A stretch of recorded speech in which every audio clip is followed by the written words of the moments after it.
The Canterbury Tales by Geoffrey Chaucer. Edited by D. Lang Purves. The Doctor's Tale. The Prologue. "Yea, let that passe," quoth our host, as now. "Sir Doctor of Physic, I pray you, tell us a tale of some honest mattere." "It shall be done, if that ye will it hear," said this doctor, and his tale gan anon. "Now, good men," quoth he, "hearken every one." The Tale. There was, as telleth Titus Livius, a knight that called was Virginius, fulfilled of honour and worthiness, and strong of friendes, and of great richess. This knight one daughter hadde by his wife, no children had he more in all his life. Fair was this maid in excellent beauty, aboven every wight that man may see. For nature had with sovran diligence y formed her in so great excellence, as though she woulde say, Lo, I, nature, thus can I form and paint a creature. When that me list, who can me counterfeit? Pygmalion, not though he I forge and beat, or grave or painte, for I dare well sayn, Apelles, Zeuxis, shoulde work in vain, either to grave, or paint, or forge, or beat, if they presumed me to counterfeit. For he that is the former principal hath made me his vicar general, to form and painten earthly creatures, right as me list, and all thing in my cure is, under the moone, that may wane and wax, and for my work right nothing will I ax. My lord and I be full of one accord. I made her to the worship of my lord. So did I all mine other creatures, what colour that they have, or what figures. Thus seemeth me that nature woulde say. This maiden was of age 12 year and 2, in which that nature hadde such delight, for right as she can paint a lily white, and red a rose, right with such painture she painted had this noble creature. Ere she was born, upon her limbes free, whereas by right such colours shoulde be. And Phoebus dyed had her tresses great, like to the streames of his burned heat. And if that excellent was her beauty, 1,000-fold more virtuous was she. In her there lacked no condition, that is to praise as by discretion. As well in ghost as body chaste was she, for which she flowered in virginity, with all humility and abstinence, with alle temperance and patience, with measure eke of bearing and array. Discreet was she in answering alway, though she were wise as Pallas, dare I sayn. Her facond eke full womanly and plain. No counterfeited termes hadde she, to seeme wise, but after her degree she spake, and all her wordes more and less, sounding in virtue and in gentleness.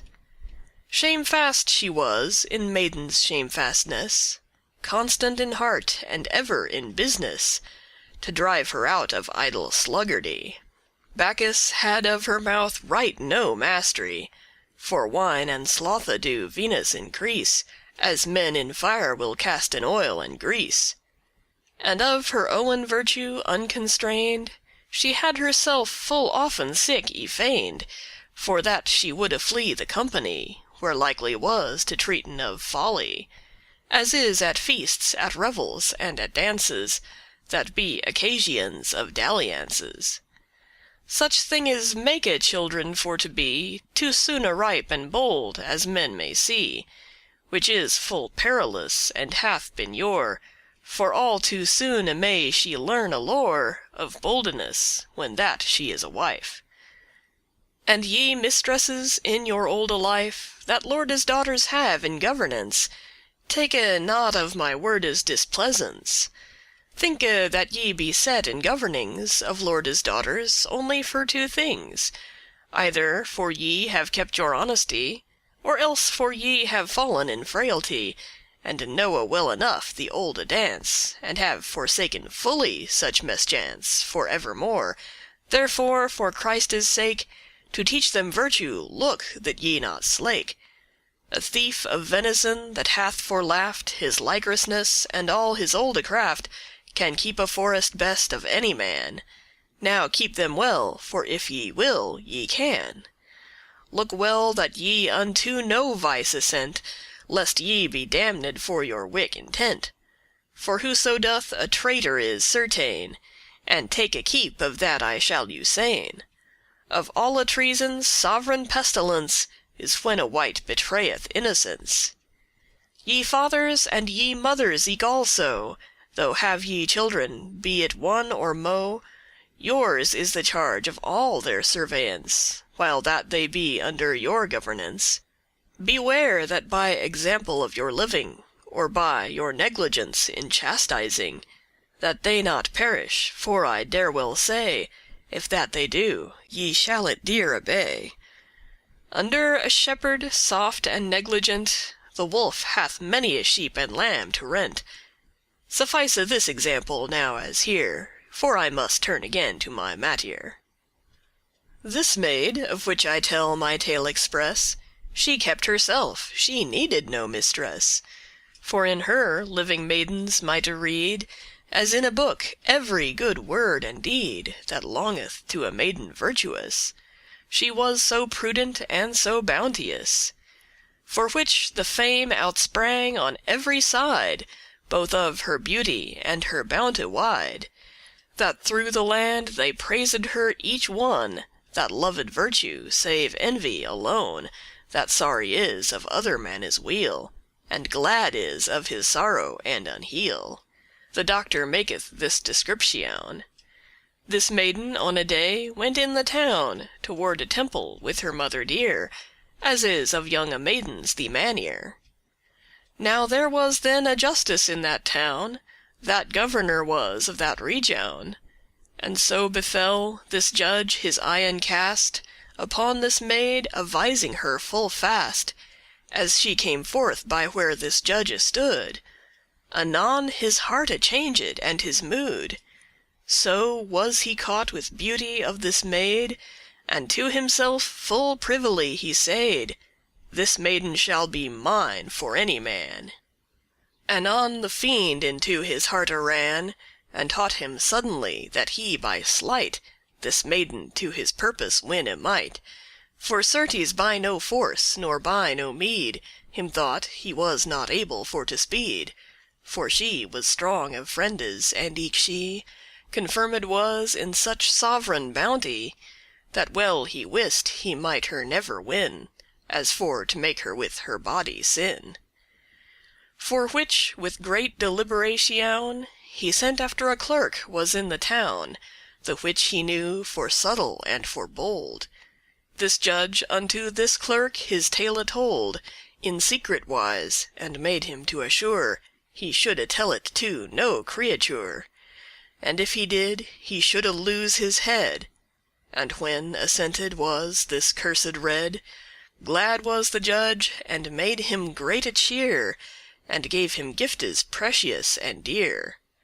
When shapen was all their conspiracy, from point to point how that his lechery performed shoulde be full subtilly, as ye shall hear it after openly, home went this clerk that highte Claudius. This false judge that highte Appius, so was his name, for it is no fable, but knowen for a storial thing notable. The sentence of it sooth is out of doubt. This false judge went now fast about, to hasten his delight all that he may. And so befell, soon after on a day, this false judge, as telleth us the story, as he was wont, sat in his consistory, and gave his doomes upon sundry case. This false clerk came forth a full great pace, and saide, Lord, if that it be your will, as do me right upon this piteous bill, in which I plain upon Virginius, and if that he will say it is not thus, I will it prove and find a good witness. That sooth is what my bille will express. The judge answered, "Of this in his absence I may not give definitive sentence. Let do him call, and I will gladly hear. Thou shalt have all aright, and no wrong here." Virginius came to weet the judge's will, and right anon was read this cursed bill. The sentence of it was, as ye shall hear: "To you, my lord, Sir Appius, so clear, sheweth your poore servant Claudius, how that a knight called Virginius, against the law, against all equity, holdeth express against the will of me, my servant, which that is my thrall by right, which from my house was stolen on a night, while that she was full young. I will it preve by witness, lord, so that it you not grieve. She is his daughter not, whatso he say. Therefore to you, my lord the judge, I pray, yield me my thrall, if that it be your will." Lo, this was all the sentence of the bill.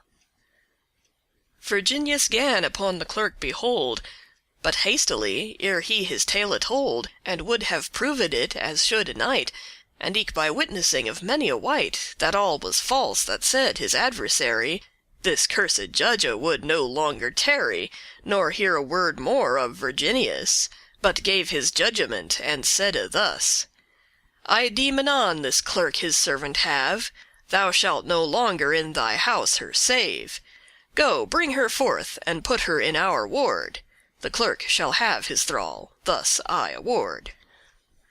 And when this worthy knight, Virginius, through sentence of this Justice Appius, muste by force his deare daughter give unto the judge in lechery to live, he went him home, and sat him in his hall, and let anon his deare daughter call. And with a face as dead as ashes cold, upon her humble face he gan behold. With father's pity sticking through his heart, all would he from his purpose not convert. "Daughter," quoth he, "Virginia by name, there be two wayes, either death or shame, that thou must suffer. Alas, that I was bore! For never thou deservedest wherefore to dien with a sword or with a knife. O deare daughter, ender of my life, whom I have fostered up with such pleasance, that thou were ne'er out of my remembrance. O daughter, which that art my laste woe, and in this life my laste joy also. O gem of chastity, in patience, take thou thy death, for this is my sentence. For love and not for hate thou must be dead. My piteous hand must smiten off thine head. Alas, that ever Appius thee say, thus hath he falsely judged thee to-day." And told her all the case, as ye before Have heard. It needeth not to tell it more. "O mercy, deare father," quoth the maid, and with that word she both her armes laid About his neck, as she was wont to do. The teares burst out of her eyen too, and said, "O goode father, shall I die? Is there no grace? Is there no remedy?" "No, certes, deare daughter mine," quoth he.